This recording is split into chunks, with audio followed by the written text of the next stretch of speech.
Nah, ini untuk poin 5, jadi, sepertinya ada kesalahan atau, apa ya, kekeliruan.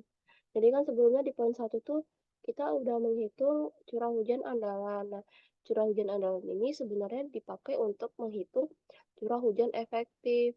Nah, jadi pada poin 2 ini untuk curah hujan efektifnya, kita nggak jadi pakai yang dari crop watt yang ini, kita nggak jadi pakai yang ini, karena udah ada curah hujan andalan. Jadi kita menghitung curah hujan efektif dari curah hujan andalan. Curah hujan andalan itu yang probabilitasnya 80%, sedangkan curah hujan efektif itu merupakan curah hujan yang dapat digunakan oleh tanaman. Nah, itu rumusnya adalah 70% dari curah hujan andalan. Nah, jadi, tinggal dikalikan aja 0,7 dikali dengan berapa curah hujannya. Nah, kemudian ini satuannya masih milimeter per bulan. Kemudian karena kita menggunakan milimeter per hari, jadi dibagi sebanyak berapa hari di dalam bulan tersebut. Kalau Januari kan ada 31, nah jadi dibagi 31. Kalau Oktober ada 31 juga, dibagi 31. Sedangkan November juga 31, jumlah harinya 30. Kalau udah berarti, teman-teman ganti untuk curah hujan efektifnya di sini. Jadi maaf ya sebelumnya aku, nggak, apa ya, nggak ngelihat kalau misalnya ini untuk curah hujan efektif gitu. Aku mikirnya ini curah hujan andalan ini untuk, debit, ternyata beda. Nah, kemudian tinggal digantikan aja sama caranya. Untuk Oktober itu sebesar 0,03 nih. Kemudian disamain untuk setiap bulannya, begitupun juga bulan November. Sisanya, melakukan perhitungan seperti biasanya, seperti yang udah aku jelasin sebelumnya. Kemudian untuk poin kelima, itu teman-teman cari dulu data debit debit, dari lokasi tersebut. Ini biasanya, bisa, didapatkan dari jurnal atau skripsi yang udah kalian jadiin referensi.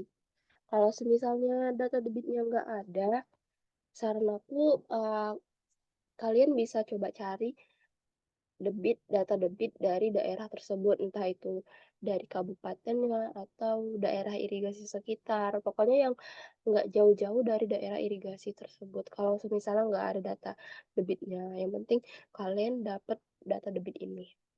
Nah, untuk menghitung debit andalan, itu kita juga menggunakan probabilitas 80%. Nah, itu caranya sama kayak yang curah hujan andalan tadi. Nah, tinggal dicari aja debit 80-nya. Yang tadi R80, yang ini Q80. Yang ini R itu curah hujan andalan 80%, yang ini debit andalan 80%. Nah, kemudian, eee, ini satuannya meter kubik per detik. Karena kita butuh liter per detik, jadi eee, kita ganti, konversi meter kubik ini ke liter, jadi dikali 1.000. Nah, misalnya contohnya di bulan Oktober. Nah, untuk DR intake ini kan kita udah menghitung ya eee, dari poin keempat itu DR intake-nya sebesar ini, kemudian ini kita ingin membandingkan, jadi kita, hilangkan untuk, eee, hektarnya. Kalau misalnya udah, nanti tinggal dikali sama luasannya. Setelah itu, eee, jika sudah tinggal dibandingkan sama debit andalan. Debit andalannya kita ngambil dari yang ini, jangan lupa dikalikan 1.000 biar satuannya liter per detik. Kalau udah tinggal dibandingkan apakah debit andalan ini memenuhi atau kurang. Jadi tinggal dibikin penjelasannya kenapa dia memenuhi, kenapa dia tidak memenuhi. Nah, kemudian untuk poin keenam itu membuat pembahasan dan rekomendasi penjadwalan itu kita coba menggunakan Cropword. Jadi yang sebelumnya udah kita bikin ini, itu, secara manual. Jadi kita nggak tahu, eee, apa ya, kapan, jadwal irigasi itu yang baik. Jadi karena kita hanya menghitung kebutuhan air irigasi, begitu. Kalau ada yang kurang jelas boleh ditanyain, untuk video penjadwalan irigasi atau rekomendasi jadwal penanaman itu nanti aku bikin di video yang terpisah, nanti bisa dicek lagi untuk videonya.